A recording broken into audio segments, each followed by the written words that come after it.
Welcome to my channel Hemraj sir new tips.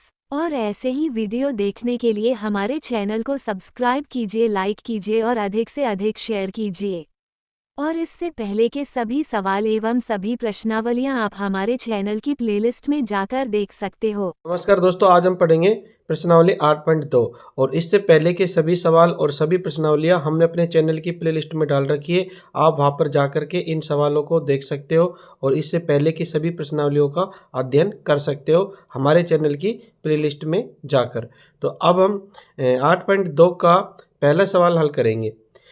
ABCD एक चतुर्भुज है जिसमें PQR और S क्रम से भुजाओं AB, BC, CD और DA के मध्य बिंदु है। देखो ये हमारा एक पूरा क्या है, ABCD एक चतुर्भुज है। इसके अंदर PQRS देखो, इसमें PQRS इस चतुर्भुज के क्या है, भुजाओं के मध्य बिंदु है सभी। और उसमें एक AC विकर्ण है। देखो इसमें आ गया AC, उसका एक विकर्ण है। AC इसमें क्या है, विकर्ण है। तो अब हमें पहले का पहला सवाल हल करना है। तो पहला सवाल है SR समांतर AC। देखो SR और AC के क्या है, समांतर है। ये बात हमें सिद्ध करनी है। दूसरा ये है SR 1/2 AC, यानी SR जो हमारा AC का आधा है। ये बात हमें सिद्ध करनी है पहले के पहले सवाल में। लेकिन उससे पहले हम इसमें प्रमेय पढ़ लेते हैं। मध्य बिंदु प्रमेय क्या कहती है उसको हम थोड़ा अध्ययन कर लेते हैं पहले। अब ये है हमारी मध्य बिंदु प्रमेय 8.8। किसी त्रिभुज की किन्हीं दो भुजाओं के मध्य बिंदुओं को मिलाने वाला रेखाखंड तीसरी भुजा के समांतर होता है। देखो ये हमारा प्रमेय क्या कह रहा है, मध्य बिंदु प्रमेय, कि यानी किसी त्रिभुज के अंदर दो भुजाओं के मध्य बिंदु को मिलाने वाला रेखाखंड तीसरी भुजा के समांतर होता है। ये हमारा मध्य बिंदु प्रमेय कह रहा है। और दूसरा इसी में ये जो हमारे रेखाखंड है इसका क्या होगा, दुगुना होगा। यानी कि EFBC का क्या होगा, आधा होगा। ठीक है, यानी ये वाला रेखाखंड इसका क्या होता है, आधा होता है। और यानी कि EF बराबर 1/2 BC ये होगा हमारा। ठीक है, प्रमेय 8.8 यानी मध्य बिंदु प्रमेय के अनुसार। ठीक है, इस प्रमेय को आपको याद करना है। ये पेज नंबर 130 पे आपकी पुस्तक के अंदर इस प्रमेय को पहले याद कर लेना, उसके बाद ही सवाल आपको समझ में आएंगे। अब इसको विस्तार से हल करते हैं। तो देखो हमें इस सवाल के अंदर हमें दिया है चतुर्भुज ABCD में PQRS क्रम से भुजाओं AB, BC, CD और DA के मध्य बिंदु है। AC इसका विकर्ण है, ये हमें दिया है। देखो ये चतुर्भुज है, इसके अंदर देखो AD का मध्य बिंदु S है, CD का मध्य बिंदु R है और BC का मध्य बिंदु Q है और AB का मध्य बिंदु P है। इस तरह से दे रखा है और AC इसका विकर्ण है, ये हमें प्रश्न में दिया है। अब हमें सिद्ध क्या करना है, SR समांतर AC के, यानी पहले का पहला सवाल है SR समांतर है AC के। देखो SR ये वाली और ये वाली भुजा इसके समांतर है, ये हमें सिद्ध करना है। दूसरा SR बराबर 1/2 AC है, यानी SR आधी है AC के। ठीक है, 1/2 है AC के, ये बात भी हमें सिद्ध करनी है। तो सबसे पहले हम क्या करेंगे, इस त्रिभुज को लेते हैं पहले ACD को, यानी इस वाले त्रिभुज को ACD, ये वाला त्रिभुज है। ACD के अंदर देखो क्या क्या बात देखने को मिल रही है हमें। तो ACD के अंदर देखो हम सबसे पहले लिखेंगे AD का मध्य बिंदु S, इस तरह से लिखना है। AD का मध्य बिंदु S, यानी AD ये वाली भुजा, इसका मध्य बिंदु कौन सा है, S है। इसी तरह S का लिखेंगे CD का मध्य बिंदु R, तो ये लिखेंगे CD का मध्य बिंदु बराबर क्या है, R। ठीक है, अब देखो इस वाले त्रिभुज में ACD, यानी इस त्रिभुज के अंदर ये दोनों मध्य बिंदु हो गए इन दोनों भुजाओं के।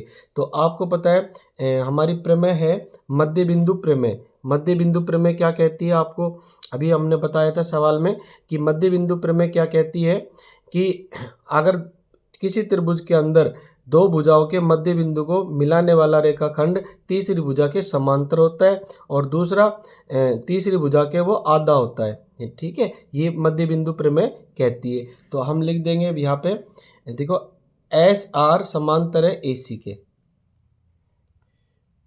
SR सीधा लिखेंगे SR आर समांतर है AC के, एस आर समांतर है AC के। और दूसरी बात इसमें है कि एस आर इसकी आधी है AC की, तो एस आर बराबर है 1/2 AC। ठीक है, देखो ये बात हमें कहाँ से मिली, ये दोनों ही बात हमें प्रमेय, ये लगाएंगे प्रमेय, मध्य बिंदु प्रमेय। ठीक है, ये इसके अनुसार है, ये लिखेंगे। देखो एस आर समांतर AC के और एस आर आदि है 1/2 AC के, ये हमारा मध्य बिंदु प्रमेय के अनुसार। ठीक है, ये हो गए हमारे पहले का पहला सवाल के आंसर। ठीक है, ये हो गए हमारे आंसर। अब हम इसी तरह से पहले का दूसरा सवाल करेंगे। अब हमें सवाल नंबर पहले के दूसरे सवाल हल करेंगे। पहले के दूसरे सवाल में देखो PQ बराबर SR ये सिद्ध करना है। देखो PQ बराबर SR, इन दोनों भुजाओं को, यानी इस भुजा को और इस भुजा को हमें बराबर सिद्ध करना है। तो अब देखो कैसे करेंगे इसको। तो सबसे पहले हम इस त्रिभुज को लेते हैं ABC, यानी इस वाले त्रिभुज को लेते हैं पूरे को। तो यहाँ लिखेंगे त्रिभुज ABC में त्रिभुज ABC में। अब देखो हमारे पास त्रिभुज ABC में AB का मध्य बिंदु क्या है, P। तो यह लिखेंगे AB भुजा का AB का मध्य बिंदु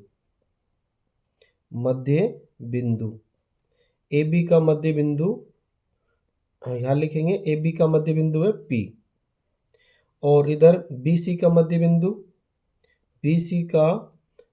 बिंदु क्या है यहाँ पे, Q। BC का मध्य बिंदु है Q और AB का मध्य बिंदु है P। ठीक है, अब हमारे पास इधर ये मध्य बिंदु है, इधर ये मध्य बिंदु हो गया। तो हमारा देखो इससे पहले हमने सिद्ध किया था, देखो इन दोनों का मध्य बिंदु ये आया था। तो SR समांतर था AC के, तो यह लिख देते हैं पहले, इधर से पहले लेते हैं इसको SR और PQ। तो यहाँ पहले इसको लेते हैं, ये दोनों मध्य बिंदु है, तो ये और ये भुजा क्या होगी, आपस में समांतर होगी मध्य बिंदु प्रमेय के अनुसार। तो ये यहाँ लिखेंगे पहले PQ समांतर AC के। तो PQ समांतर है AC, PQ समांतर है AC के। और दूसरा इसके अंदर हो जाएगा, देखो ये भुजा PQ इसकी AC की आधी होगी, यानी मध्य बिंदु प्रमेय के अनुसार। तो यहाँ पे लिख देंगे PQ बराबर 1/2 AC, PQ बराबर 1/2 AC। ठीक है, ये मध्य बिंदु प्रमेय के अनुसार ये। अब हमारे पास देखो स्थिति क्या बन गई, देखो PQ समांतर AC के और इधर है SR समांतर AC के। तो यहाँ लिखेंगे PQ समांतर आया AC और इसके नीचे आया हमारे पास SR समांतर आया AC के, SR समांतर आया AC के। अब देखो इन दोनों से क्या निष्कर्ष निकल रहा है, देखो ये दोनों से निष्कर्ष निकल रहा है। देखो इधर PQ AC के समांतर है और SR AC के समांतर है, तो इसका मतलब PQ और SR भी कैसे होंगे, समांतर होंगे। तो यहाँ लिख देते हैं PQ समांतर SR। ठीक है, यानी कि कहने का मतलब ये है, ये इसके समांतर है और ये इसके समांतर है, तो ये दोनों भी तो समांतर होंगे। ठीक है, तो PQ समांतर SR, PQ समांतर SR। अब उसके बाद दूसरी बात इसमें क्या निकल के आ रही है, अब देखो हमारे पास ये इसका आधा था PQ, देखो ये SR का 1/2 AC था और ये यहाँ पे आया हमारे पास PQ 1/2 AC है। तो पहले इन दोनों को लिख लेते हैं, PQ बराबर 1/2 AC के। और इधर है SR बराबर 1/2 AC के, SR बराबर 1/2 AC के। अब यहाँ पे स्थिति देखो क्या बन रही है, इन दोनों से क्या निकल के आ रही है, देखो हमारे पास ये 1/2 AC, इधर भी 1/2 AC है। ठीक है। तो इधर देखो ये इसकी भी आधी है और ये इसकी भी आधी है। कहने का मतलब ये है यानी इस भुजा की ये आधी है और इस भुजा से ये भी आधी है, तो ये भुजा दोनों भी कैसी होगी, बराबर होगी। ठीक है, ये निष्कर्ष निकल रहा है, यानी इसके अंदर इन दोनों को काट भी सकते हैं। तो क्या बचेगा, पी क्यू बराबर एस आर, पी क्यू बराबर एस आर। ठीक है, और यही बात हमें सिद्ध करनी थी, पी क्यू बराबर एस आर। और ये इस तरह से पहले का दूसरे सवाल के ये हो गए हमारे आंसर। अब पहले का तीसरा सवाल है, पी क्यू आर एस एक समांतर चतुर्भुज है। तो हमारे पास देखो हमने ये भुजा और ये भुजा कैसी कर दी, समांतर भी कर दी और बराबर भी कर दी। तो हम कह सकते हैं कि ये समांतर चतुर्भुज है। तो हम लिखेंगे पी क्यू समांतर है एस आर के, और ये दोनों बराबर भी है। तो लिखेंगे यहाँ पी क्यू बराबर है एस आर। ठीक है, ये बात अभी हमने सिद्ध करी है, पी क्यू बराबर एस आर। ये बात अभी हमने सिद्ध करी थी। देखो ये रहा पी क्यू बराबर एस आर। ठीक है, और दूसरा, और यहाँ लिखेंगे, और दूसरा बराबर भी है और दूसरा समांतर भी है। देखो यहाँ पे सिद्ध करी थी हमने समांतर, तो यहाँ लिखेंगे पी क्यू समांतर है एस आर, यानी कि बराबर भी है और समांतर भी है। यानी ये भुजाएं आपस में कैसी है, बराबर भी है और समांतर भी है। तो हम कह सकते हैं कि आता है पी क्यू आर एस एक समांतर चतुर्भुज है। इस तरह से लिखना है, अतः पी क्यू आर एस एक समांतर चतुर्भुज है।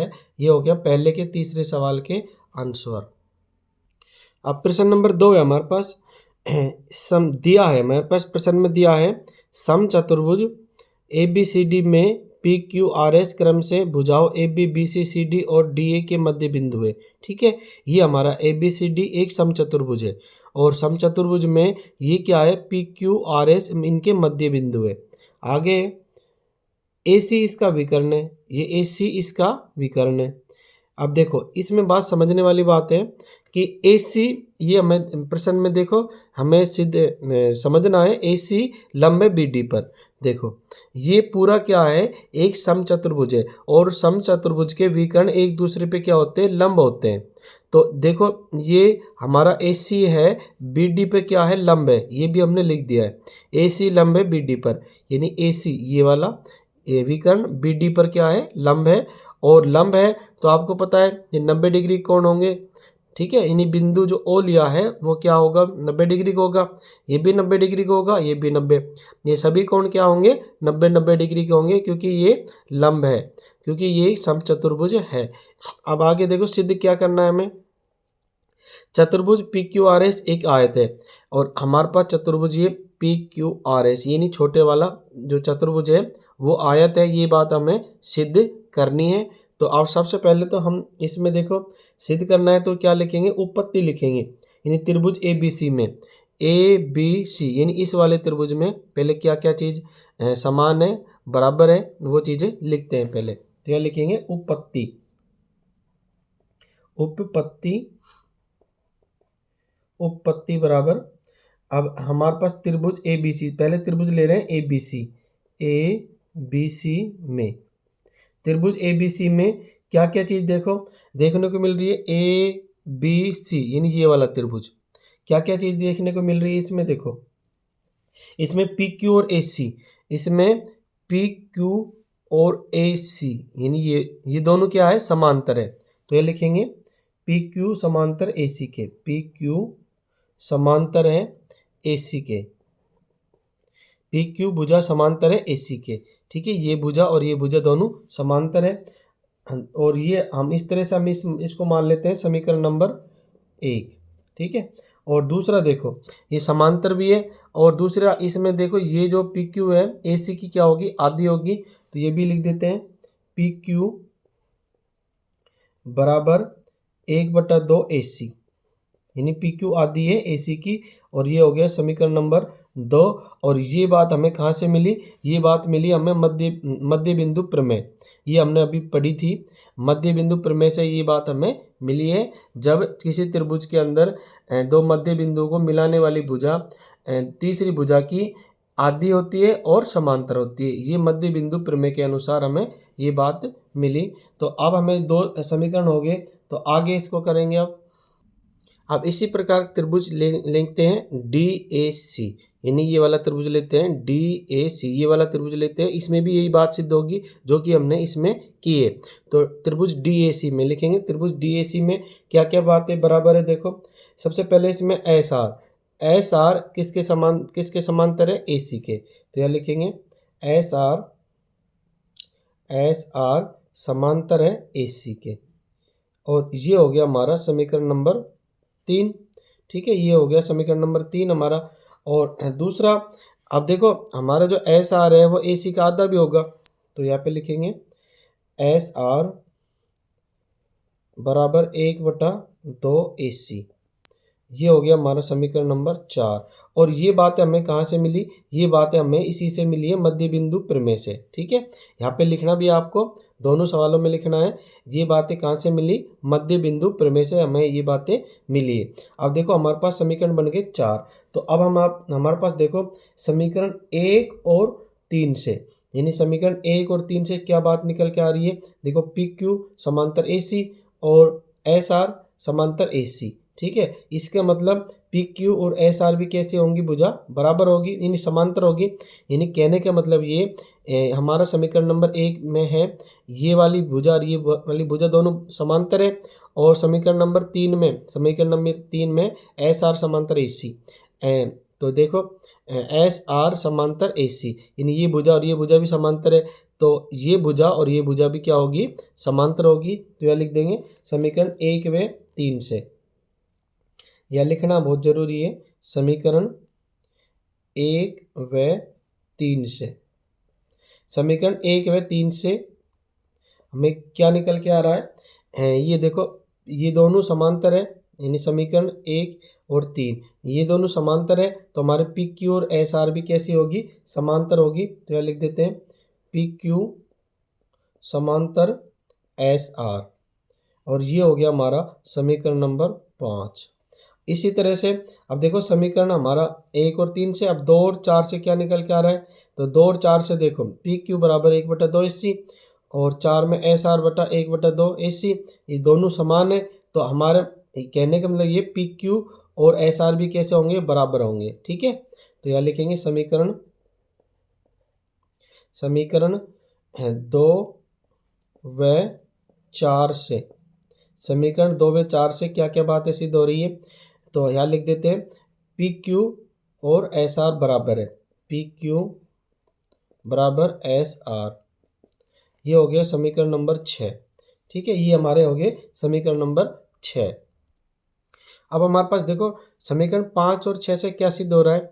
देखो ये हमारे पास सिद्ध हो रहा है कि किसी भी चतुर्भुज में अगर मान लो एक युग्म बराबर भी हो और समांतर भी हो, यानी कि अब देखो ये हमारा एक समांतर चतुर्भुज सिद्ध हो रहा है, क्योंकि इसमें एक युग्म क्या है, बराबर भी है और समांतर भी है। तो लिख देंगे समीकरण 5 तथा 6 से पी क्यू आर एस एक समांतर चतुर्भुज है। क्या लिख देंगे, पी क्यू आर एस एक समांतर चतुर्भुज है, समांतर चतुर्भुज है। ये बात हमारी ये सिद्ध हो गई, क्योंकि देखो इसमें हमारे पास ये भुजा आपस में समांतर भी है और बराबर भी है। तो किसी भी चतुर्भुज के अंदर एक युग्म समांतर भी हो और बराबर भी हो, तो वो क्या कहलाता है, समांतर चतुर्भुज कहलाता है। तो इससे हमारा समीकरण 5 और 6 से ये बात सिद्ध होगी, पी क्यू आर एस समांतर चतुर्भुज है। अब हमें क्या करना है, इसको आयत सिद्ध करना है। और आयत में क्या होती है, एक बात तो सिद्ध होगी, दूसरी बात होती है आयत में सभी कोण, प्रत्येक कोण 90 डिग्री के होते हैं। तो इसमें प्रत्येक कोण 90 डिग्री का और सिद्ध करना है, क्योंकि इसमें तो ये तो सिद्ध हो गई कि समांतर है, क्योंकि आयत की में आमने सामने की भुजा कैसी होती है, समांतर होती है और बराबर होती है। तो ये बात तो सिद्ध होगी। अब हमें कोणों को और देखना है कि सभी कोण आयत में प्रत्येक कोण 90 डिग्री का होना चाहिए। अब हम एक काम करते हैं, इस छोटे से त्रिभुज को, इस छोटे से चतुर्भुज को ले लेते हैं। तो इसका नाम लिख लेते हैं, ये तो P है, इसका नाम लिख देते हैं E, इसका नाम लिख देते हैं E, और ये O है, और इसका नाम लिख देते हैं F।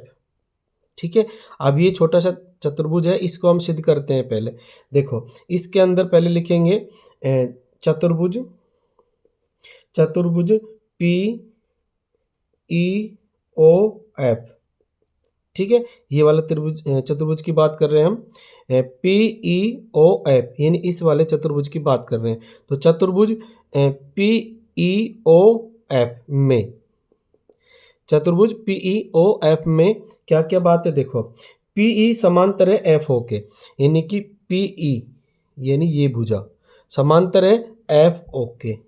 ये आपस में कैसी भुजा होगी, समांतर होगी, क्योंकि आपको पता है जब ये ए सी समांतर है पी क्यू के, ये बात हमें समीकरण नंबर एक में देखने को मिली थी, पी क्यू समांतर है ए सी, ठीक है। ये बात हमें समीकरण नंबर 1 से मिली थी।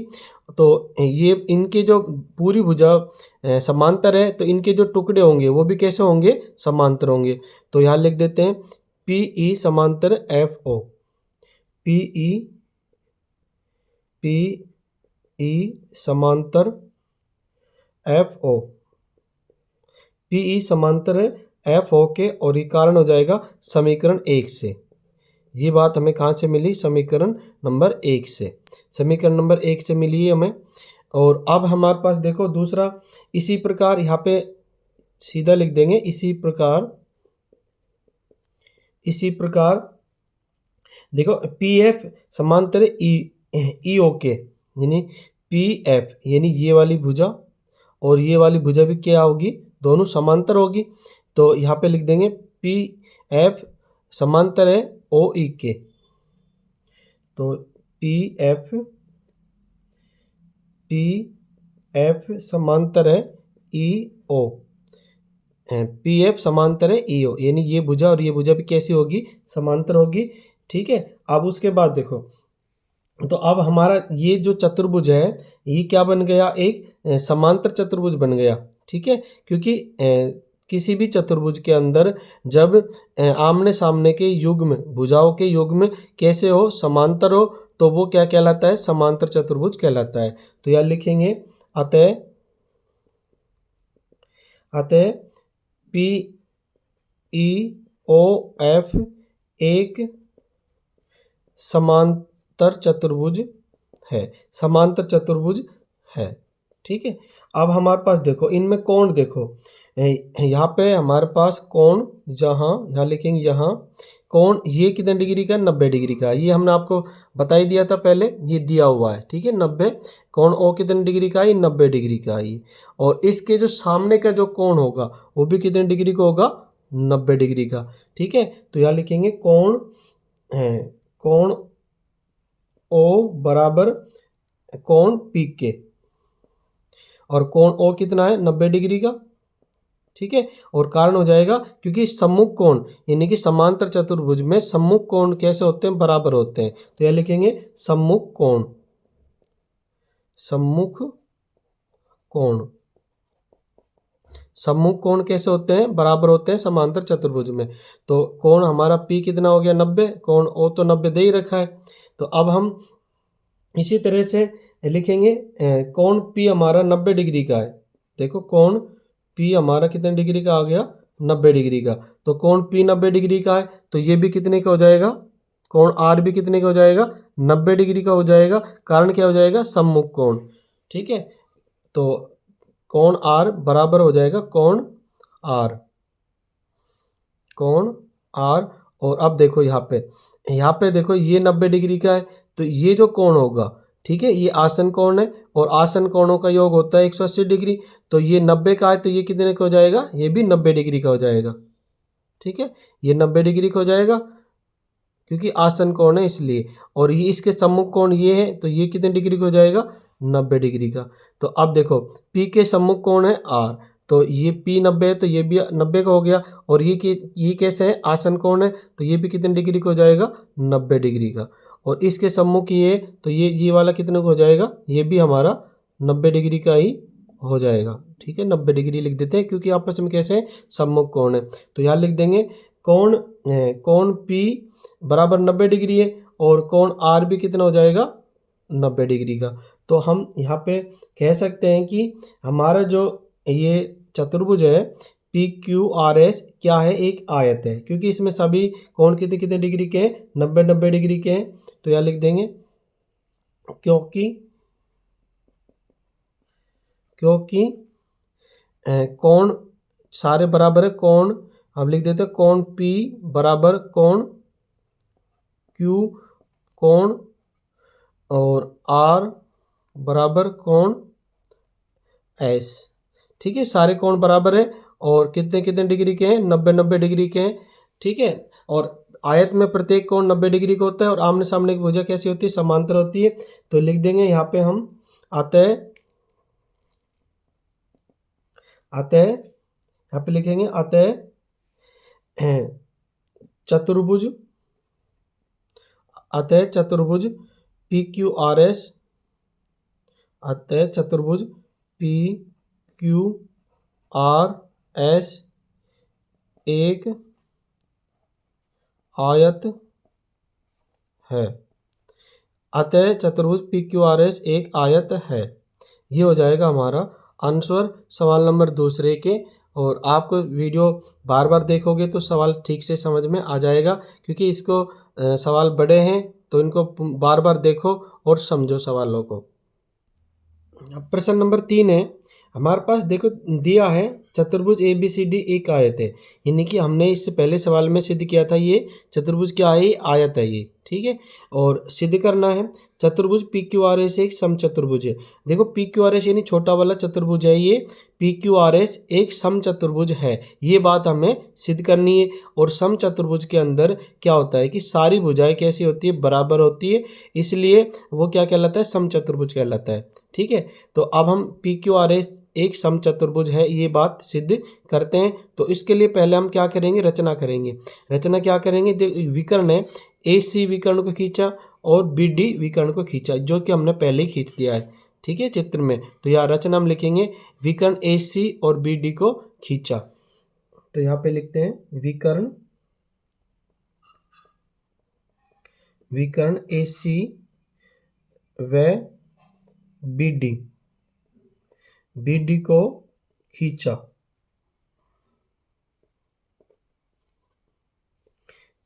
विकर्ण ए सी व बी डी को खींचा, यानी कि ये पहले हमने रचना में लिख दिया। अब लिखेंगे उपपत्ति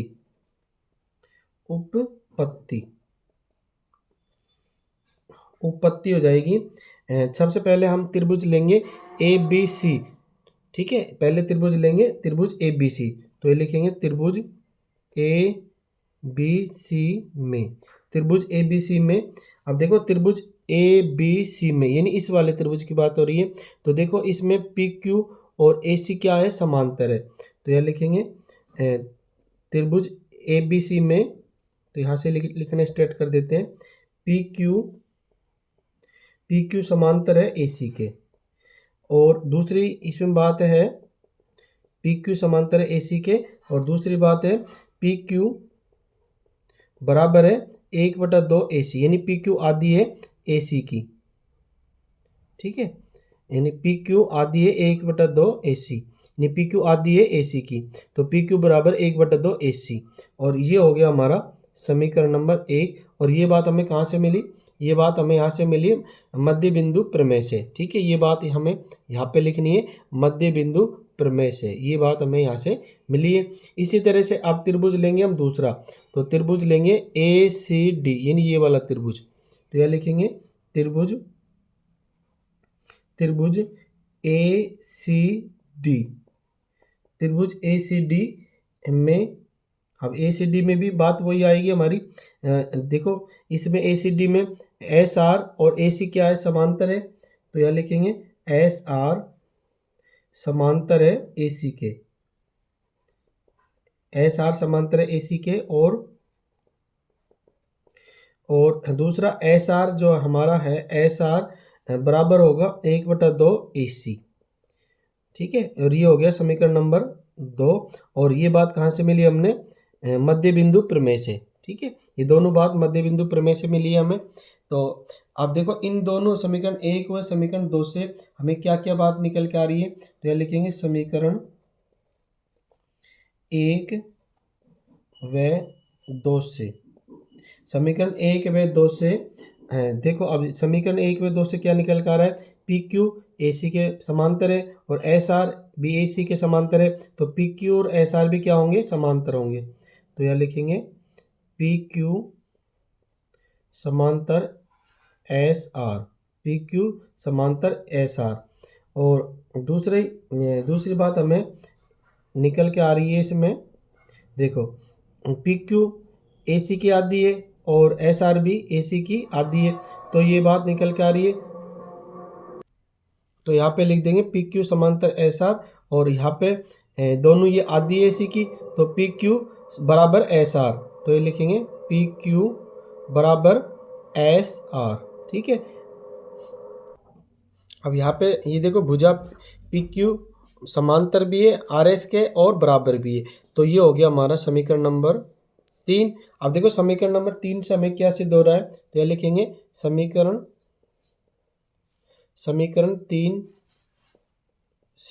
3 से अब देखो पी क्यू आर एस क्या हो रहा है, एक हमारा समांतर चतुर्भुज है, क्योंकि किसी भी चतुर्भुज के अंदर अगर भुजाओं का युग्म बराबर भी हो और समांतर भी हो तो वो समांतर चतुर्भुज कहलाता है। तो यह लिखेंगे समीकरण 3 से पी क्यू आर एस एक समांतर चतुर्भुज है, पी क्यू आर एस एक समांतर चतुर्भुज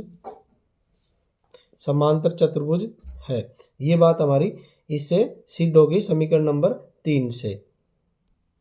अब हमें इसको समचतुर्भुज करना है, तो हम क्या करेंगे, इसमें एक ये त्रिभुज ले लेते हैं इधर वाला बी डी सी, यानी ये वाला त्रिभुज लेते हैं पहले। ठीक है, तो लिखेंगे त्रिभुज बी डी सी में। अब देखो त्रिभुज बी डी सी में हमारे पास ये जो भुजा है हमारी, ये जो भुजा है ये और ये वही बात आ रही है, क्योंकि हमारी प्रमेय मध्य बिंदु प्रमेय क्या कहती है कि किसी भी त्रिभुज के अंदर अगर दो भुजाओं के मध्य बिंदु का रेखाखंड तीसरी भुजा के क्या होता है, समांतर होता है और उसका आधा भी होता है। तो समांतर से तो हमें कोई लेना देना नहीं है और हमें केवल आधा लिखना है। ठीक है, तो हम लिख सकते हैं त्रिभुज बी डी सी में, तो त्रिभुज बी डी सी में, और यहाँ पे लिखेंगे R Q, B D C में आर क्यू है बराबर 1/2 बी डी। ठीक है, यानी आर क्यू, यानी ये वाली भुजा ये इस वाली भुजा की क्या है, आधी है, तो आर क्यू बराबर 1/2 बी डी, तो आर क्यू बराबर 1/2 बी डी, ये हमने लिख दी। अब हमें देखो ये बात हमें कहाँ से मिली, ये बात हमें यहाँ से मिलेगी जो हमें मध्य बिंदु प्रमेय से, तो आपको लिखना है मध्य बिंदु प्रमेय से ये बात हमें मिली है। अब हमारे पास देखो बी डी, ये जो बी डी है ये एक विकर्ण है, यानी कि बी डी विकर्ण है, और विकर्ण ये पूरा का आयत है, और आयत के अंदर विकर्ण बराबर होते हैं। ठीक है, यानी कि आयत के अंदर विकर्ण कैसे होते हैं, बराबर होते हैं। तो बी डी के बराबर क्या हो जाएगा, ए सी है, यानी ए सी और बी डी दोनों बराबर है, तो हम बी डी के स्थान पे क्या लिख सकते हैं, ए सी भी लिख सकते हैं। तो इस बी डी के स्थान पे क्या लिख देंगे, ए सी, तो यह लिखेंगे आर क्यू बराबर 1/2, बी डी के स्थान पे क्या लिख देंगे, ए सी, और कारण यहाँ पे लिख देंगे, कारण हो जाएगा ए सी लिखने का, क्योंकि बी डी बराबर ए सी, यानी दोनों विकर्ण आपस में कैसे हैं, बराबर है, बी डी बराबर ए सी, और यहाँ पे रीजन लिख देंगे आयत के विकर्ण, क्योंकि आयत के जो विकर्ण होते हैं वो आपस में कैसे होते हैं, बराबर होते हैं, आयत के विकर्ण। ठीक है, यहाँ पे लिख देंगे बी डी बराबर ए सी, आयत के विकर्ण है, ये के लगा लेना यहाँ पे, के विकर्ण, इसलिए आपस में कैसे हैं, बराबर है। अब देखो 1/2 ए सी, 1/2 ए सी कहाँ पे, समीकरण नंबर 1 में 1/2 ए सी हमारे किसके बराबर है, पी क्यू के, तो हम 1/2 ए सी के स्थान पे क्या लिख सकते हैं, पी क्यू भी लिख सकते हैं। तो यहाँ लिख देंगे पी आर क्यू, ये पहले आर क्यू है, इसको आर क्यू, और 1/2 ए सी, 1/2 ए सी किसके बराबर है, पी क्यू के, तो यहाँ पे लिख सकते हैं पी क्यू। और देखो समीकरण नंबर 2 में 1/2 एस आर के भी बराबर है, तो हम इस पी क्यू के स्थान पे क्या लिखेंगे, एस आर लिखेंगे। ठीक है, क्योंकि समीकरण 2 से 1/2 AC के स्थान पे क्या लिख देंगे SR, क्योंकि हमें SR ही चाहिए। ठीक है, ये हमें SR ही ये वाली भुजा चाहिए, ना कि ये वाली भुजा। ठीक है, हम इस वाली भुजा की बात कर रहे हैं, तो यहाँ पे लिखेंगे SR, यानी 1/2 AC के स्थान पे लिख दिया SR, और SR ये हमने कहाँ से मिला, समीकरण नंबर 2 से। यह लिख देंगे समीकरण 2 से, समीकरण 2 से मिली ये बात हमें। अब हमारे पास देखो स्थिति क्या बनेगी, RQ बराबर SR, यानी कि RQ यानी ये वाली भुजा और बराबर किसके, SR के, यानी ये भुजा और ये भुजा कैसी होगी, बराबर होगी। तो आपको पता है ये दोनों भुजा बराबर है, तो इसके सामने वाली भुजा भी बराबर है और इसके सामने वाली भुजा भी बराबर है, तो यानी कि सारी भुजा कैसी होगी, इसमें बराबर होगी। तो हम लिख सकते हैं कि ये PQRS क्या है, एक समचतुर्भुज है। तो यहाँ लिखेंगे आप, यहाँ लिख देंगे PQ बराबर है QR के, तो यह लिखेंगे QR, और QR बराबर है RS के, यानी SR के, और SR बराबर है SP के, और ये सारी भुजा बराबर है, तो हम कह सकते हैं अतः ये सारी भुजा बराबर है, तो ये कैसा है, एक समचतुर्भुज है। अतः यहाँ लिख देंगे, अतः PQRS एक समचतुर्भुज है। और ये हो गया हमारे तीसरे सवाल के आंसर। नंबर 4 है, हमारे पास एक समलंब चतुर्भुज ABCD दिया हुआ है, जिसके अंदर देखो AB समांतर DC है, ये हमारा समलंब चतुर्भुज है ABCD, और इसमें AB समांतर DC, यानी AB समांतर है DC के, और दूसरा है EF समांतर है AB के, यानी कि ये इसके समांतर है और ये भी इसके समांतर है। ये हमें प्रश्न में दिया है। और एक बात और दी है प्रश्न में, AD का मध्य बिंदु है, जो ये बिंदु E है ये AD का मध्य बिंदु है, ये भी हमें दिया है। अब हमें सिद्ध करना है FBC का मध्य बिंदु है, ये जो F बिंदु है ये वाला, ये BC का मध्य बिंदु है, ये बात हमें सिद्ध करनी है। तो सबसे पहले तो हम क्या करेंगे, उत्पत्ति करेंगे त्रिभुज DAB में।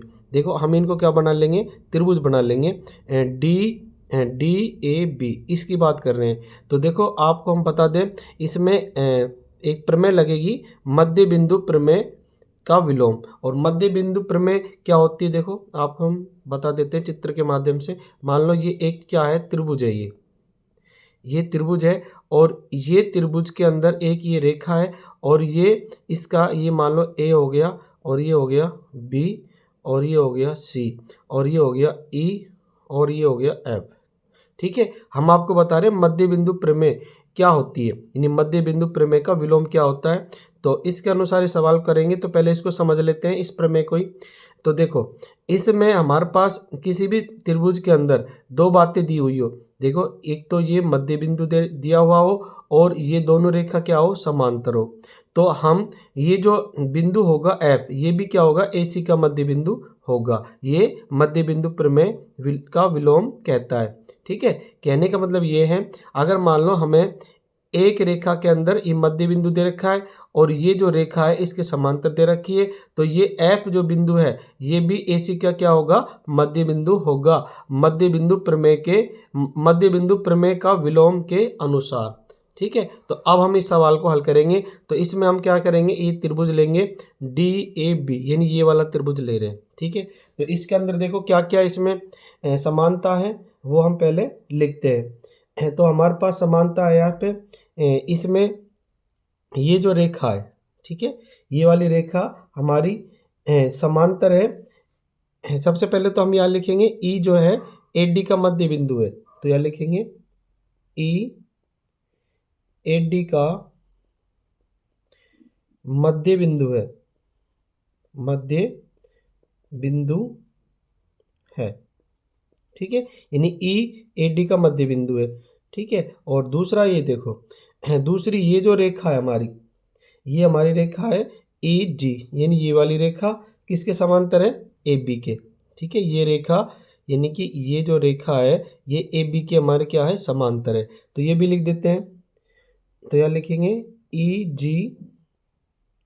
ई जी समांतर है ए बी, ई जी समांतर है ए बी। और इसमें कारण हो जाएगा, देखो ये तो हमारे पास क्या है, प्रश्न में दिया है, तो ये तो यहाँ पे लिख देंगे दिया है। और यहाँ पे ये दोनों रेखा समांतर है, ये भी हमें प्रश्न में दी है। और क्या दिया है प्रश्न में हमें, देखो ये दे रखा है, जब हमारे पास ई एफ और ए बी समांतर है और ए बी और डी सी समांतर है, यानी कि ई एफ समांतर ए बी के, तो यहाँ लिख देंगे इसलिए, ठीक है, क्योंकि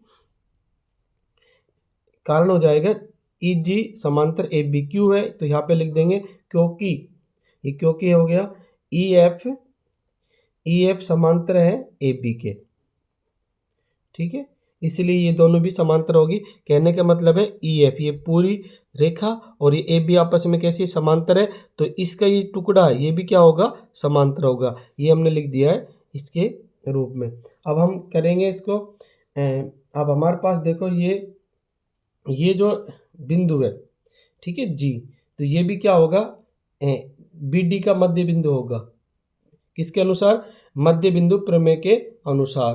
तो ये लिख देते हैं जी कोमा डी बी का मध्य बिंदु है, डी बी का मध्य बिंदु है, मध्य बिंदु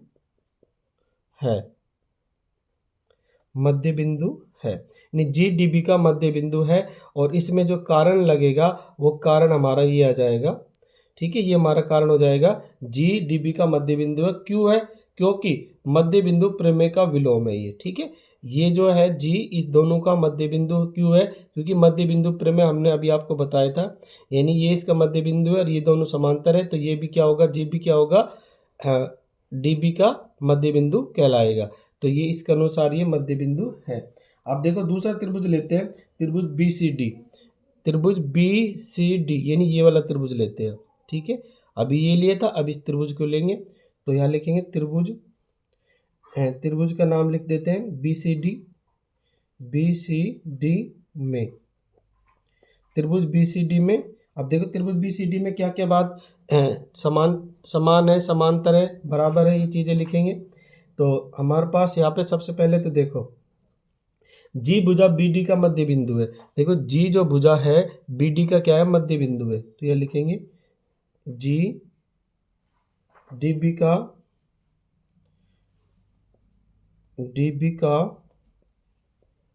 मध्य बिंदु है,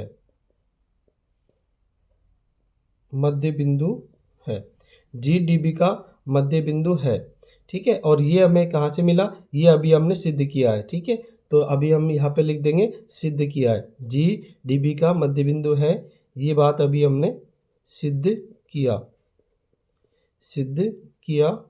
है, ठीक है, सिद्ध किया है। अब हमारे पास दूसरी बात देखो, जी एफ और डी सी, यानी जी एफ ये रेखा और डी सी ये आपस में कैसी होगी, ये रेखा और ये रेखा कैसी होगी, आपस में समांतर है। और तो यहाँ लिख देंगे जी एफ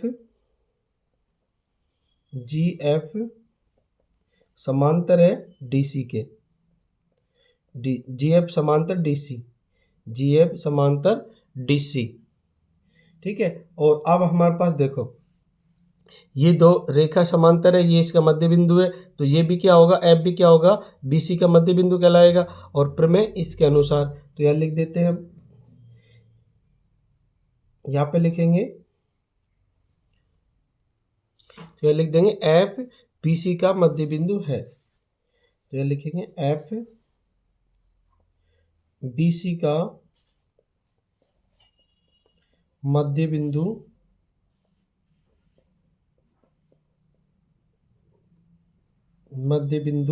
एफ बी सी का मध्य बिंदु है।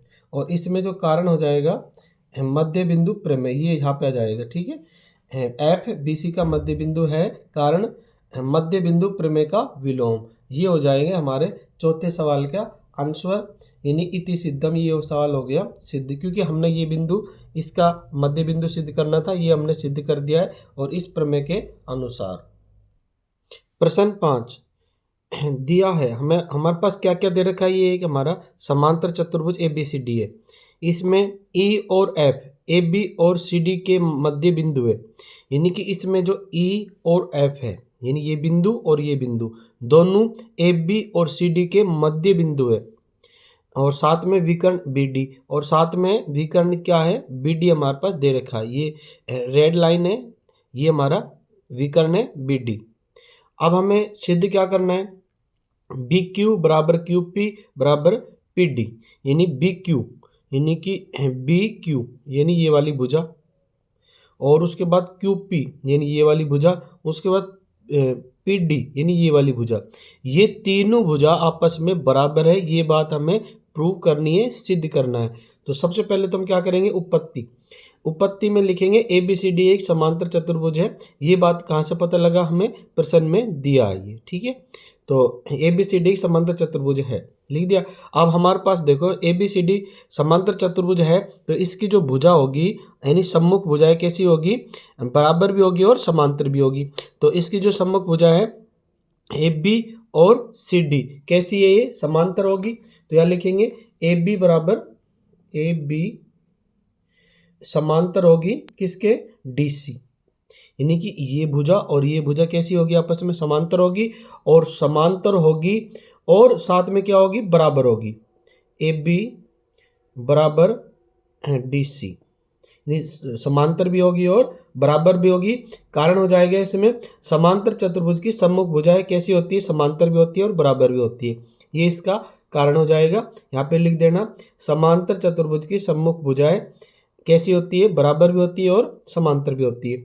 अब हमारे पास देखो इसमें बिंदु जो E है, ये AB का क्या है, मध्य बिंदु है, यानी कि मध्य बिंदु का मतलब हुआ बिंदु जो E है, यानी AE रेखा हमारी AB की क्या है, आधी है, तो ये बात हमारी यहाँ पे दे रखी है, तो ये बात हम लिख देते हैं। पहले E AB का मध्य बिंदु है, तो यह लिखेंगे E AB का AB का मध्य बिंदु है, मध्य बिंदु है, AB का मध्य बिंदु है, और ये बात हमें कहाँ से मिला है, ये हमें प्रश्न में दिया है, यहाँ लिख देंगे दिया है, ये बात हमें प्रश्न में दिया है।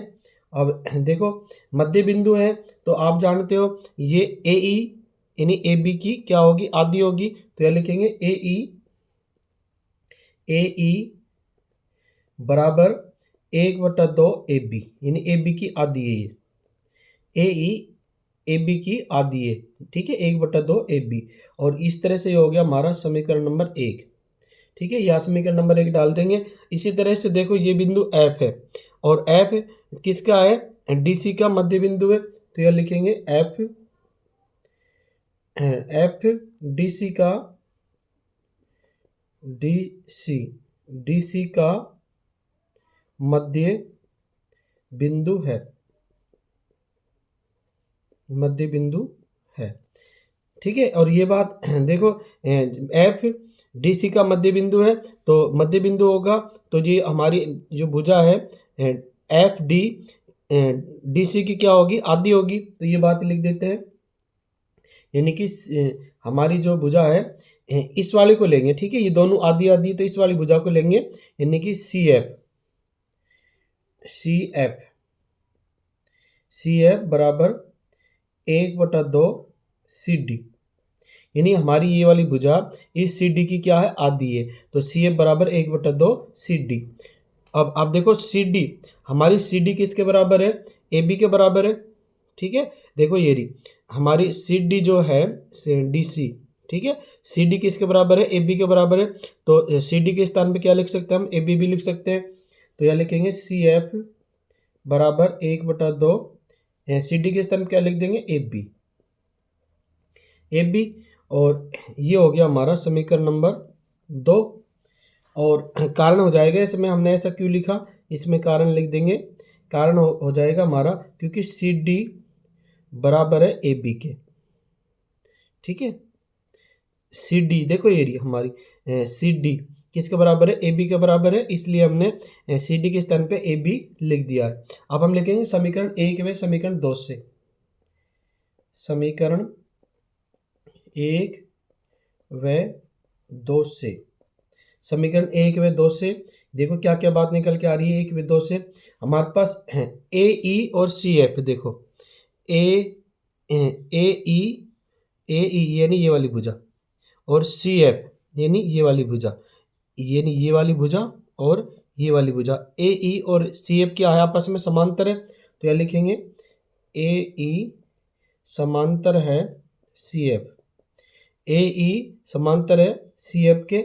और साथ में देखो दूसरी बात ये, ए ई और सी एफ क्या है, आपस में समांतर है और बराबर भी है, तो यह लिख देंगे और लिखेंगे और ए ई बराबर है सी एफ के, सी एफ।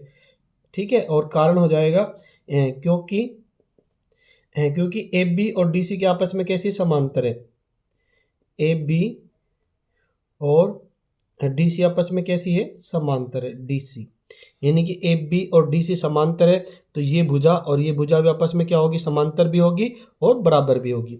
तो ए ई समांतर सी एफ और साथ में ए ई समान बराबर होगी सी एफ के। ठीक है, ये आपस में बराबर भी है और समांतर भी है। अब हमारे पास देखो इस तरह से ये हमारा क्या हो गया, पूरा ये वाला, ठीक है, अंदर वाला ये क्या बन गया, एक समांतर चतुर्भुज बन गया। तो यह लिखेंगे इसलिए ए ई सी एफ एक समांतर चतुर्भुज है, समांतर चतुर्भुज है। ए ई सी एफ यानी ए ई सी एफ एक हमारा क्या है, समांतर चतुर्भुज है, ये बात सिद्ध होगी। और समांतर चतुर्भुज है तो आप जानते हो, देखो ई सी यानी ये वाली भुजा और ये वाली भुजा ए एफ, ये आपस में कैसी होगी, समांतर होगी। ठीक है, ये भुजा और ये भुजा भी क्या होगी, समांतर होगी। तो यह लिखेंगे ई सी समांतर ए एफ, यानी ई सी और ए एफ यानी ये भुजा और ये भुजा भी कैसी होगी, आपस में समांतर होगी। और समांतर होगी तो ई क्यू, देखो ई क्यू ये वाली भुजा, यहाँ लिखेंगे ई क्यू समांतर होगी ए पी के, यानी देखो ई क्यू किसके समान, ये वाली भुजा किसके समांतर होगी, इसके। ठीक है, ये भुजा इसके समांतर होगी ए पी के, तो यह लिखेंगे ए पी। ठीक है, हम इस वाले चतुर्भुज की बात कर रहे हैं पूरे की। और साथ में देखो और लिखते हैं क्यू सी समांतर होगी पी एफ के, यानी क्यू सी, देखो क्यू सी यहाँ पर देखो ये रही क्यू सी पी एफ, यानी ये भुजा और ये भुजा भी क्या होगी, आपस में समांतर होगी। तो यह लिखेंगे क्यू सी समांतर होगी पी एफ के, क्यू सी समांतर होगी पी एफ के, ये बात भी हमारी सिद्ध हो रही है साथ में। तो अब हम देखो इनमें त्रिभुज लेते हैं, त्रिभुजों में क्या क्या चीज़ समानता वो देखते हैं। त्रिभुज लेते हैं पहले, त्रिभुज बी पी ए यानी बी पी और ए, बी पी ए यानी ये वाला त्रिभुज ले रहे हैं पहले। अब देखो हमने त्रिभुज लिया है, त्रिभुज बी पी ए में ई ए बी का मध्य बिंदु है, और ये बात हमें कहाँ से मिला है, दिया है। ठीक है, ये प्रश्न में क्या है, दिया हुआ है, दिया है ए बी का मध्य बिंदु है, नहीं ई ए बी का मध्य बिंदु है, ये वाला ई ए बी का मध्य बिंदु है। इस त्रिभुज की बात हो रही है, त्रिभुज बी पी ए यानी इस वाले त्रिभुज की बात कर रहे हैं। तो इस वाले त्रिभुज में बिंदु ई ए बी का मध्य बिंदु है, और ये भुजा आपस में कैसी है, समांतर है। तो ये क्यू भी क्या होगा, मध्य बिंदु होगा, और मध्य बिंदु होगा तो ये जो बी क्यू और क्यू पी आपस में कैसी होगी, बराबर होगी। तो ये बात लिख देते हैं अब हम। तो पहले तो इनको समांतर दिखाते हैं, ई क्यू समांतर है ए पी के, ई क्यू यहाँ लिखेंगे ई क्यू समांतर है ए पी। ई क्यू और ए पी आपस में कैसी है, समांतर है। और दूसरी बात देखो इसमें समांतर है। और अब यहाँ पे देखो ये मध्य बिंदु क्यू है, तो ये दोनों भुजा आपस में कैसी होगी, बराबर होगी। तो बी क्यू बराबर क्यू पी, यहाँ पे लिखेंगे बी क्यू बराबर क्यू पी, बी क्यू बराबर क्यू पी, ये आपस में कैसी हो जाएगी, बराबर हो जाएगी। और ये हो गया हमारा समीकरण नंबर 3। ठीक है, इस तरह से हमारा समीकरण नंबर 3 हो गया। अब हम ये कारण क्या हो जाएगा इसमें बराबर होने का, ये नियम लगेगा हमारे प्रमेय मध्य बिंदु प्रमेय का विलोम, ये भी लिखना पड़ेगा इसमें। क्योंकि ये जो बराबर है ये मध्य बिंदु होगा, मध्य बिंदु क्यों होगा, मध्य बिंदु प्रमेय का विलोम के अनुसार ये मध्य बिंदु होगा। तो ये दोनों भुजा आपस में कैसी होगी, बराबर होगी, जो कि हमने यहाँ पे लिख दी बी क्यू बराबर क्यू पी, ये दोनों भुजा बराबर है, कारण हो जाएगा ये मध्य बिंदु प्रमेय का विलोम। अब हमें इसी प्रकार त्रिभुज सी क्यू डी, त्रिभुज है सी क्यू और डी, यानी इस वाले त्रिभुज में कर लेते हैं। ठीक है, इस वाले त्रिभुज की बात हो रही है, सी क्यू डी, यानी इस वाले त्रिभुज की बात कर रहे हैं। इसमें भी इसी प्रकार कर देंगे हम। और अब देखो इसी प्रकार त्रिभुज सी क्यू डी में इस तरह से लिखेंगे। अब सी क्यू डी इस वाले त्रिभुज की बात कर रहे हैं। ठीक है, ये वाला त्रिभुज, ठीक है, इस वाले त्रिभुज की बात कर रहे हैं। तो इसमें देखो सी डी में एफ क्या है, मध्य बिंदु है, और ये दोनों भुजा कैसी आपस में समांतर है। तो समांतर है तो इसमें पी क्या हो जाएगा, मध्य बिंदु हो जाएगा। और मध्य बिंदु होगा तो ये दोनों भुजा क्या हो जाएगी, आपस में बराबर हो जाएगी। तो कौन से प्रमेय के अनुसार, मध्य बिंदु प्रमेय का विलोम के अनुसार ये मध्य बिंदु बन गया और ये दोनों भुजा कैसी हो जाएगी, बराबर हो जाएगी। तो यहाँ लिख देंगे क्यू पी बराबर पी डी, तो यह लिखेंगे, इसी में लिख देते हैं यहाँ पे डी, ये वाली भुजा बराबर कर रहे हैं क्यू पी, तो यह लिखेंगे क्यू पी बराबर हो जाएगी, क्यू पी बराबर हो जाएगी इसके, यानी पी डी के, पी डी, यानी क्यू पी और पी डी आपस में कैसी बराबर हो जाएगी, ये हो जाएगी। और इसमें नियम कौन सा लगेगा, मध्य बिंदु प्रमेय का विलोम, ये भी हमने साथ में लिखना है। तो अब देखो ये हो गया हमारा समीकरण नंबर 4। ठीक है, इस तरह से हमारा समीकरण नंबर 4 हो गया। तो अब हम यहाँ लिख देंगे समीकरण 3 व 4 से, तो यहाँ लिखेंगे समीकरण 3 व 4 से, 3 व 4 से।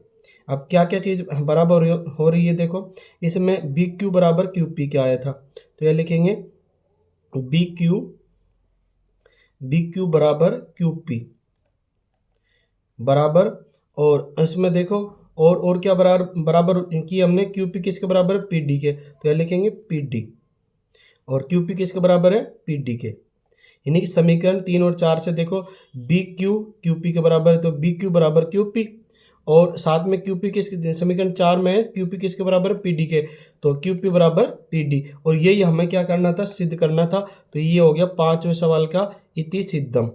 ठीक है, इति सिद्धम, ये 5वां सवाल हो गया सिद्ध, और ये 5वें हो गए अनुस्वर। अब प्रश्न नंबर 6 हमारे पास, देखो इसमें दिया क्या क्या दे रखा है, समकोण त्रिभुज ए बी सी में, ये हमारा एक समकोण त्रिभुज है, यानी कि 90 डिग्री का कोण है इसमें, और इसका नाम है ए बी सी। इसमें कोण सी 90 डिग्री का है। देखो कोण सी कितने डिग्री का दे रखा है, 90 डिग्री का। एम ए बी का मध्य बिंदु है, और ये जो बिंदु है एम वो ए बी का मध्य बिंदु है। और दूसरा एम डी समांतर बी सी के, यानी कि एम डी यानी ये भुजा इसके बी सी के समांतर है, ये हमें प्रश्न में दिया है, हमें सिद्ध करना है। पहला ए डी बराबर डी सी, यानी कि ए डी ये वाली भुजा ए डी और ये भुजा डी सी, ये दोनों बराबर है, ये बात हमें सिद्ध करनी है। तो अब हम सबसे पहले इसी को सिद्ध करते हैं, यानी कि छठे के पहले सवाल को, ए डी बराबर डी सी। तो सबसे पहले लिखेंगे उत्पत्ति, फर्स्ट नंबर का सवाल है छठे का पहला, त्रिभुज ए बी सी में, त्रिभुज ए बी सी पूरे की बात हो रही है। इसमें क्या क्या चीज़ देखो समानता है वो देखते हैं। देखो एक तो हमारे पास ये जो है ए बी का मध्य बिंदु क्या है, एम, तो ये बात लिखेंगे। सबसे पहले तो यही लिखेंगे कि एम यहाँ लिखेंगे एम ए बी का मध्य बिंदु है, मध्य बिंदु है, यानी कि एम बिंदु ए बी का मध्य बिंदु है। और ये बात हमें कैसे पता लगा है, ये बात हमें दिया है, यानी कि प्रश्न में दिया है ये, ठीक है। देखो ये दे रखा है यहाँ पे एम ए बी का मध्य बिंदु है, ठीक है, ये दिया है इसलिए हमने यहाँ पे लिख दिया। और दूसरी देखो एम डी और बी सी क्या है, आपस में समांतर है, ठीक है, ये भी हमें क्या है एम डी समांतर बी सी, तो ये भी हमें प्रश्न में दिया है, तो ये भी लिख देते हैं एम डी समांतर बी सी। और ये बात भी हमें कहाँ से पता लगा है, ये भी हमें दिया है, ठीक है, ये भी हमें दिया है, ये दे रखी है यहाँ पे, ठीक। अब देखो हमारे पास एक तो ये मध्य बिंदु आ गया और ये दोनों भुजा समांतर है, तो ये जो भुजा होगी इसका मध्य बिंदु क्या होगा, डी होगा, और ये भी क्या होंगे, आपस में बराबर होंगे। ये किसके अनुसार होगा, यानी कि मध्य बिंदु प्रमेय का विपरीत, ये हमारी मध्य बिंदु प्रमेय का विपरीत है। और ये देखो हमने यहाँ पे लिख भी रखा है, ये वाली प्रमेय के अनुसार मध्य बिंदु प्रमेय का विलोम, उसके अनुसार ये जब ये मध्य बिंदु है तो ये भी क्या हो जाएगा, मध्य बिंदु हो जाएगा AC का, और ये भुजा भी क्या हो जाएगी, आपस में बराबर। तो यहाँ लिख देंगे, इसका नाम है हमारे पास AD बराबर CD। तो यहाँ लिखेंगे AD बराबर DC, ठीक है। देखो AD बराबर DC, यानी ये भुजा और ये भुजा कैसी होगी, बराबर होगी। और कारण क्या हो जाएगा इसमें, कारण ये हो जाएगा, ये लिख देना आप, मध्य बिंदु प्रमेय का विलोम, ठीक है, ये हो जाएगा इसमें कारण। और ये हमारे छठे का पहले सवाल के हो गए आंसर। अब हम करेंगे छठे का सेकंड नंबर का सवाल।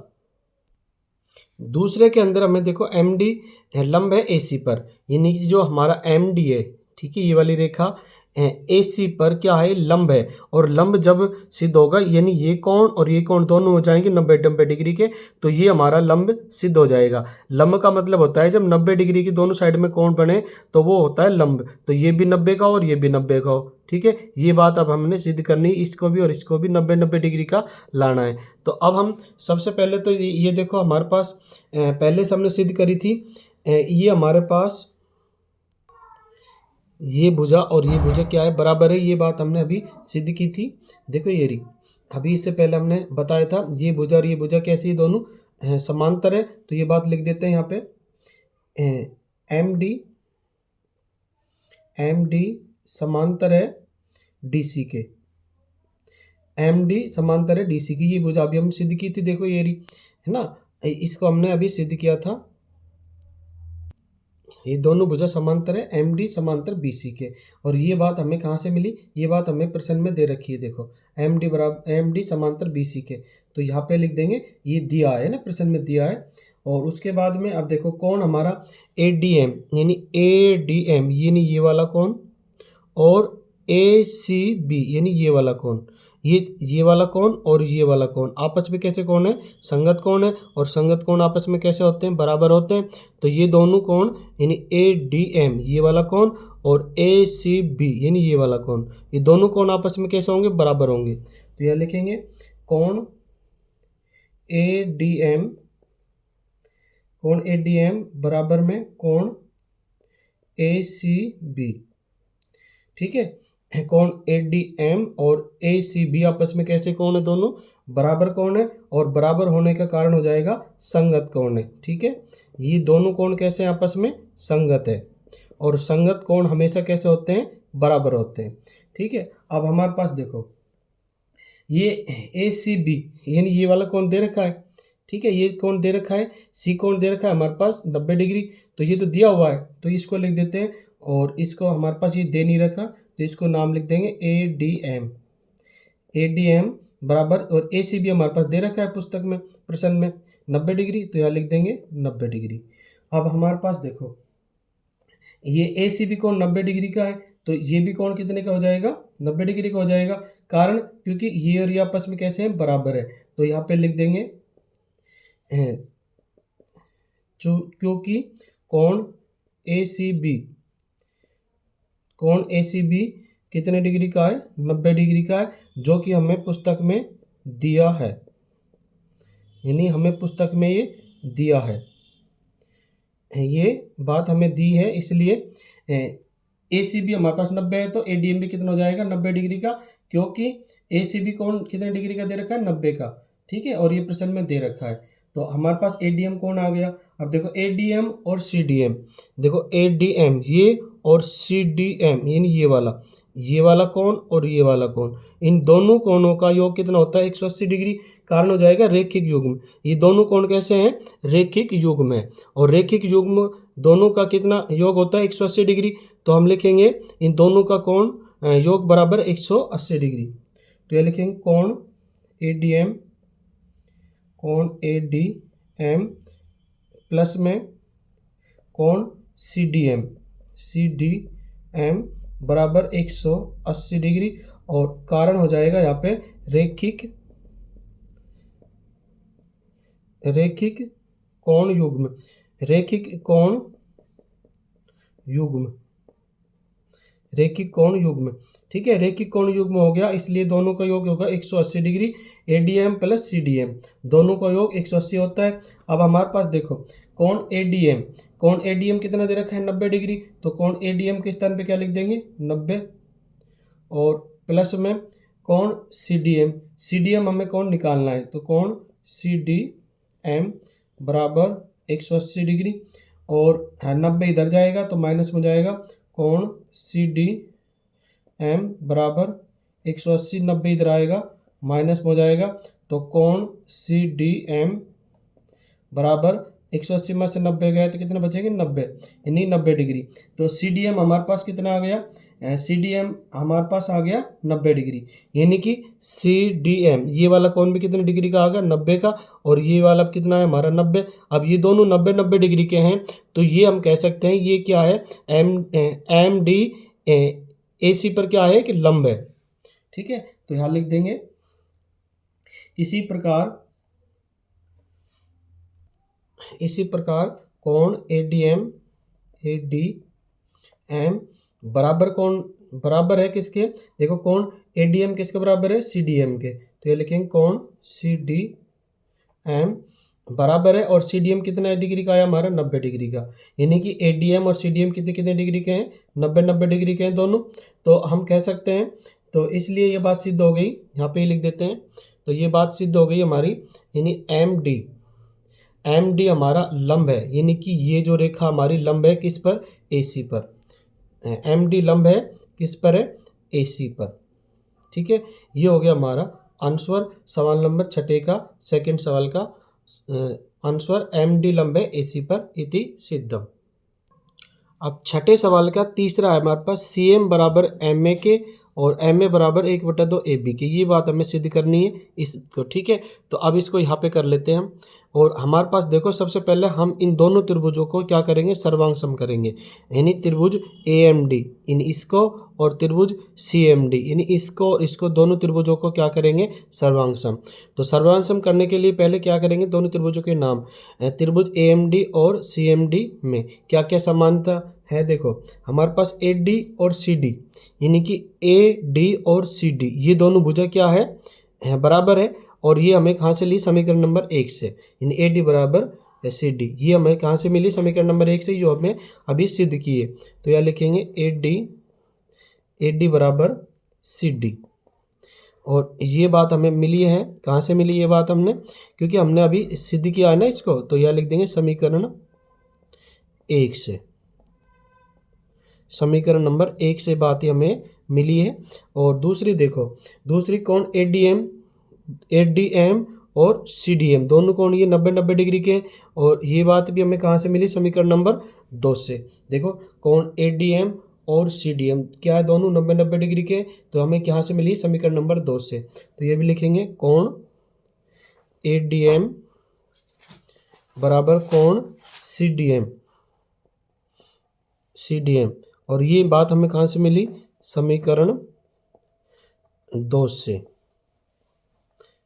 समीकरण 2 से, ठीक है। ये बात हमें समीकरण 1 से मिली, ये बात हमें समीकरण 2 से मिली। कोण एडीएम और सीडीएम दोनों आपस में बराबर है, अब हमारे पास तीसरी बात देखो, ये बात जो भुजा है एम डी, यानी इस त्रिभुज की और इस त्रिभुज की कैसी भुजा है ये, वो बेनिष्ठ है, यानी दोनों में है, तो ये दोनों में बराबर होगी। तो यह लिखेंगे एम डी बराबर एम डी। ठीक है, एम डी बराबर एम डी, और कारण हो जाएगा उभयनिष्ठ। और उभयनिष्ठ जो होती है वो दोनों त्रिभुजों में कैसी होती है, बराबर होती है, यानी कॉमन रेखा होती है वो। तो एम डी बराबर एम डी उभयनिष्ठ है ये। और अब हमारे पास देखो ये तीन चीज़ें बराबर होगी, तो हम कह सकते हैं त्रिभुज ए एम डी सर्वांग समय त्रिभुज सी एम डी के। ए एम डी और सी एम डी दोनों त्रिभुज कैसे है, सर्वांग समय। और ये किस नियम से है, देखो एस ए एस, क्या लिखेंगे, एस ए एस, यानी भुजा कोण भुजा नियम से, यानी इस नियम से दोनों त्रिभुज सर्वांग समय। और सर्वांग समय तो हमें पता है, सर्वांग समय इसलिए, सर्वांग समय तो इसलिए हमारी जो एम ए और एम सी, देखो एम ए यानी ये भुजा और एम सी यानी ये भुजा, दोनों भुजा भी कैसी होगी, बराबर होगी by C P C T. तो यह लिख देंगे एम ए बराबर एम सी, बराबर है एम ए बराबर एम सी। एम सी भी लिख सकते हैं, सी एम भी लिख सकते हैं, इसको आप चाहो जैसे लिख सकते हो। एम ए सी एम लिख देते हैं यहाँ पे, सी एम, क्योंकि सी एम ही पूछा है इसमें ना, सी एम पहले लिख देते हैं, C M, C M, M A बराबर सी एम, ये होगी हमारी आपस में बराबर, और ये हो जाएगा by C P C T, C P C T. इस नियम से ये बराबर है, क्योंकि सर्वांग सम त्रिभुजों के संगत भाग भी कैसे होते हैं, बराबर होते हैं। अब देखो ये बात हमारी सिद्ध हो गई है। अब ये बात हमारी सिद्ध हो गई है, यानी कि हमारी जो रेखा है सी एम किसके बराबर है, एम ए के। ठीक है, यानी सी एम जो भुजा है किसके बराबर है, एम ए के, और एम ए किसके बराबर है, यानी कि ये वाली भुजा इसके बराबर है, और ये जो भुजा है वो ए बी की क्या है, आधी है। तो यहाँ सिद्ध हो गई, यहाँ पे लिखेंगे सी एम, सी एम किसके बराबर है, एम ए के, एम ए के बराबर है। और एम ए यानी एम ए ये वाली भुजा ए बी की क्या है, आधी है, क्योंकि एम हमारा ए बी की क्या है, मध्य बिंदु है। तो ये लिखेंगे 1/2 ए पी। ठीक है, ये हो गया इति सिद्धम, इति सिद्धम। इस तरह से ये हमारा सवाल हो गया सिद्ध, इति सिद्धम। और सवाल नंबर 6 का तीसरा सवाल था। इस तरह से हमारी प्रश्नावली 8.2 के सभी सवाल कंप्लीट हुए। आप सभी को वीडियो देखने के लिए धन्यवाद। अगर कोई सवाल समझ में नहीं आया तो उसको बार बार देखो, ताकि आपको ठीक से समझ में आ जाए। धन्यवाद वीडियो देखने के लिए। और ऐसे ही वीडियो देखने के लिए हमारे channel Hemraj sir new tips को सब्सक्राइब करें, लाइक करें एवं अधिक से अधिक शेयर करें। जय हिंद।